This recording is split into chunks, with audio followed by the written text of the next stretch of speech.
New York City produces more than 12,000 tons of trash every day. But to some, not everything deserves to be thrown away. And as Trevor Sahaki tells us, local artists are changing the way we think about what we throw out.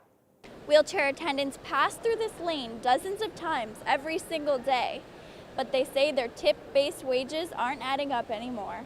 As you can see, Satellite Beach is virtually empty due to the red tide washing ashore.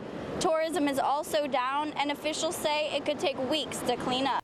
House Speaker Nancy Pelosi announced Tuesday the start of an official impeachment inquiry against President Donald Trump. Hurricane Dorian hit the Bahamas more than 2 months ago. Bahamians are still recovering from the powerful storm.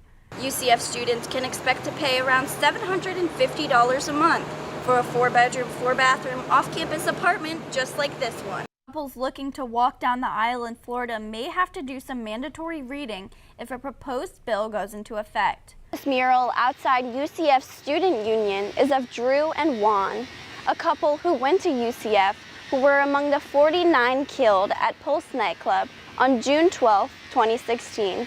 UCF's Sustainability Initiatives is taking steps to determine how the UCF campus can become a future zero-waste community. Turnout here is actually pretty great here on the Student Union patio for National Coming Out Day. Several UCF medical students took people with special needs under their wing during the anticipation of Hurricane Dorian. Earlier this week, I found out how a simple EMT course turned into helping out the entire community. Thanks, Trevor, and thanks for watching CBS This Morning. I'm Sarah Nagy. Have a great rest of your day.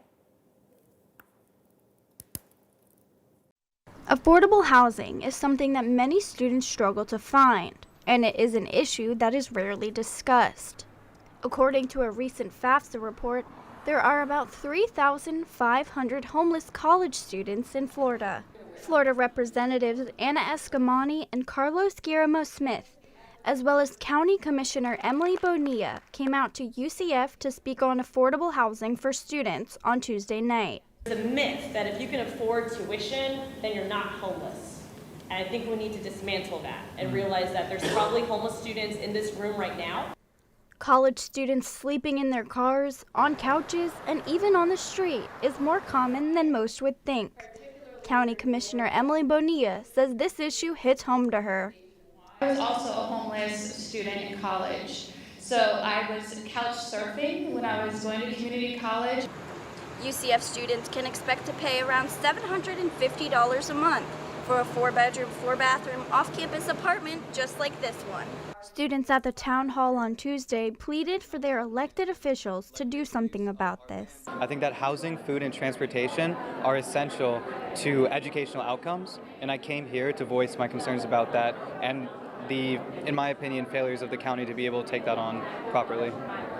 The panelists and government officials say they hope to find a solution to this problem soon. Reporting in Orlando, Sarah Nagy, UCF Nightly News. Like, don't you want adults to respect us? Don't you want your parents to, like, be proud of you? Pete Davidson came to UCF for what was expected to be a comedy routine on Monday night. Instead, he yelled at the audience for being on their phones and made some hurtful remarks, according to students who were there. I've seen him on SNL and stuff, and thought it would be fun to go see his stand-up routine, but it wasn't really much of a routine at all. Davidson said that this generation is why the world is going to end soon, and said that they were, quote, retarded. I didn't mind him, but then he just became really rude, and I feel like there's no excuse to treat an audience the way he did.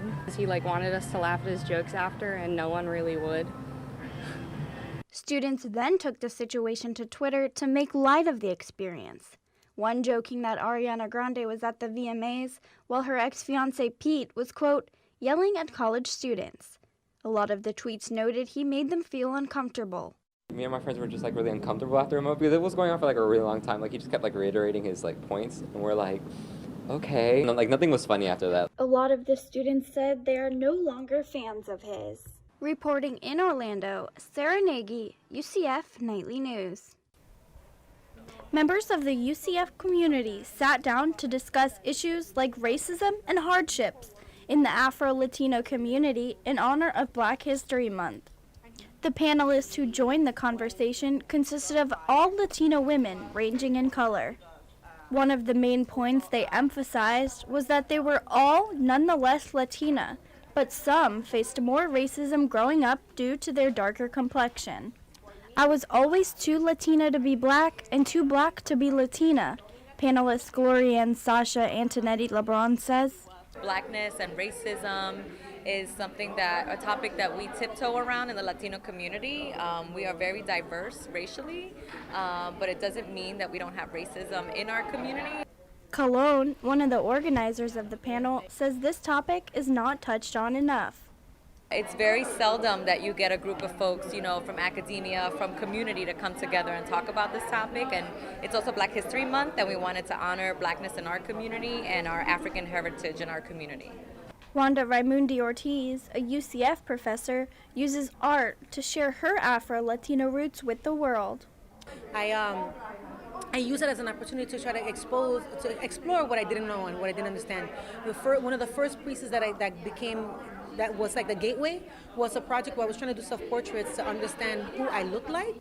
The panelists said they were happy to have this topic discussed and frequently referred to it as the common elephant in the room in the Latino community. In Orlando, Sarah Nagy, UCF Nightly News. October celebrates and recognizes LGBTQ history. Many people and organizations across the country take time to acknowledge the people that paved the way for the progress made in the LGBTQ community. Notable events like the Stonewall Riots in 1969 initiated a fight for change and equality. In fact, this year we're celebrating the 50th anniversary of the Stonewall Riots, which is a monumentous occasion for our community, because it was the catalyst for what is now the contemporary LGBTQ+ rights movement. LGBTQ History Month also raises awareness to the unfortunate events, like the Pulse shooting right here in Orlando, and the continuing hate crimes targeting the LGBTQ community, reminding us that there still is progress to be made. And UCF recognizes that. This mural outside UCF's student union is of Drew and Juan, a couple who went to UCF who were among the 49 killed at Pulse nightclub on June 12, 2016. UCF is also celebrating LGBTQ History Month, getting members of the community excited about celebrating their history. Just want to highlight, the contributions of people who have come in the past, like Marsha P. Johnson, Sylvia Rivera, those people who really kind of kick-started the movement, the LGBT rights movement. Members of the LGBTQ community said that they hope this month educates people not in the community so that they can gain even more equal rights. Reporting in Orlando, Sarah Nagy, UCF Nightly News.